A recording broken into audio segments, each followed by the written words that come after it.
Anyway, welcome back to the MFO. These are going to be the highlights and the lowlights of what goes on during our MFO 48 rotation in the Sinai Desert. Remember, I've been doing a number of videos about the train up and about what's going on in South Camp and what's been going on in South Control 7, or SEC 7 we call it. So we ended up on the front gate back at South Camp, and they put us in there in the early evening, myself and a specialist Neely, and sometimes they'll put a NCO in there, sometimes from a different company.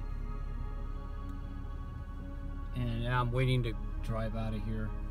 So they put us on the front gate, and there was this guy they gave us, a Staff Sergeant Hall.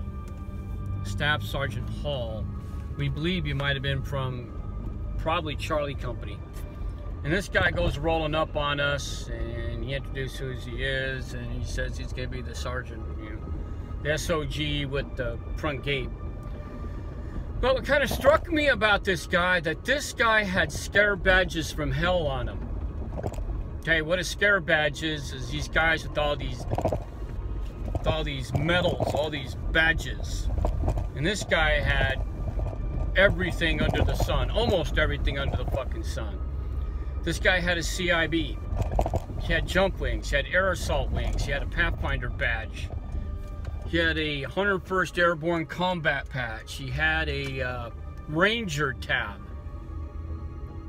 I said, damn dude, look at this fucking guy. He's got everything. So we were, you know, we got about 3 to 4 hours sitting there on the gate, so we're gonna end up talking to him, of course. So he starts talking about, yeah, man, I was in the Gulf War and I was in Somalia. And I said, oh, okay, that's fucking pretty badass. I kind of figure, even as staff sergeant with all those badges and shit like that, and a Ranger tab, you kind of figure he wouldn't be a sergeant major in the National Guard by now, since they have a fucking horrible reputation, especially in California, of promoting people to NCOs as long as they got a scare badge. You know, it's just unbelievable. That's a totally different story, a different series of videos I can probably do. You guys would never believe that one. So anyway, so we're talking about this guy, and Specialist Neely. He was an airborne supply guy back in Fort Bragg, back in his early Army days in the 90s.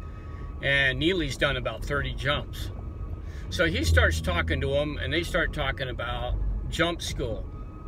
And then Neely, who's done 30 jumps, and he's got, you know, he's got 2 different other sets of foreign jump wings, you know, and Staff Sergeant Hall started talking weird stuff about airborne school, about jump school. So Neely kind of like started looking at me funny, you know, and I don't know anything about jump school, by the way, or what goes on in airborne school, so I have no idea. And he was like, yeah, you know, and all this other stuff, and I'm kind of like, oh, okay, whatever, you know, well, you know, some of this cool storage. And I said, you know, they're setting up an EIB course. He goes, oh yeah, I got an EIB as well. I said, oh, do you really? Yeah. And he starts talking about when he did his EIB train up while he was in some sort of Ranger battalion. That's why he got the Ranger tab. But he started talking kind of weird about the EIB course, especially about stations that don't exist in the EIB course. And I'm kind of like, I'm kind of thinking to myself, is it fucking different? It can't be any different. And he starts adding weird shit that they had in the EIB course where he was taking his EIB. Apparently at Fort Benning, Georgia, allegedly, supposedly. But I'm kind of like thinking they didn't have these stations in EIB at all. Because he was talking some weird shit. You know, breakdown, and it's like breakdown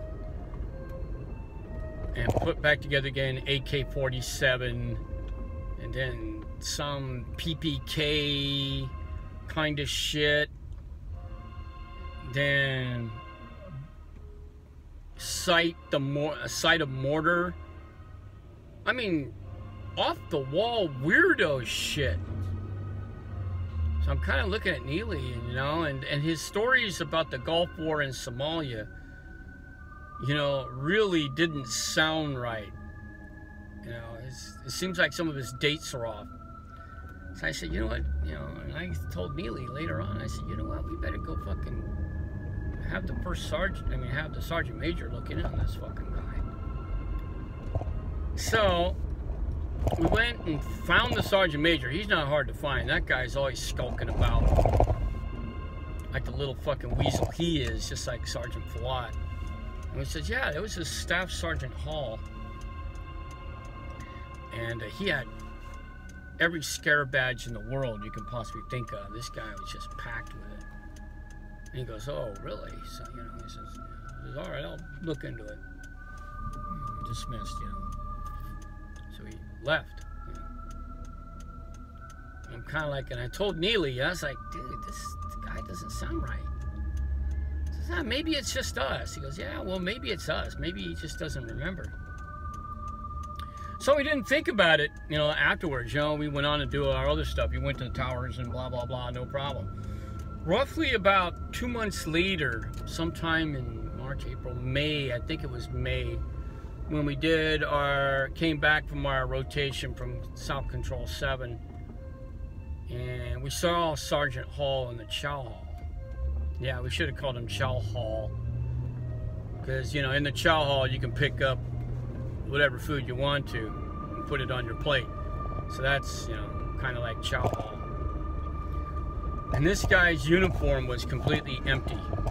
All those scare badges, all of them were gone.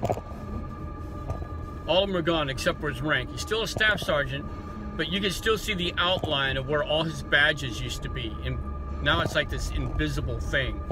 So you got all this shit. Apparently, what happened was I heard from one of their guys from his company that he got brought in by the sergeant major, and they decided to go through all his files, his 201 files, his MGB-22s if he had any, DD-214s, and none of this stuff existed.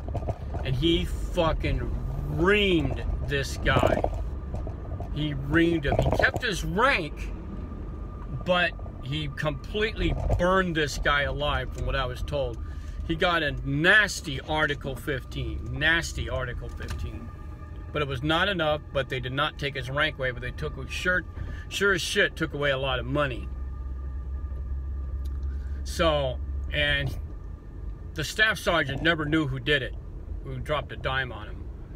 So that was like one of our classic cases of weird shit, stolen valor, fucking bullshit, you know. And I'm sure there was a lot more guys that was walking around there without badges and tabs that they didn't earn, but this is definitely one of them.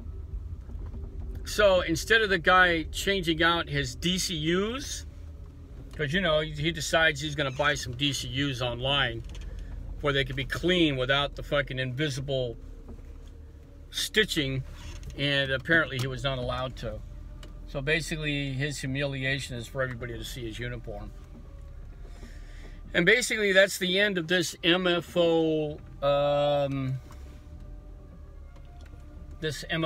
video. So I thought I'd kind of like add that in and see what you guys think. Huh? Why am I doing two whoas?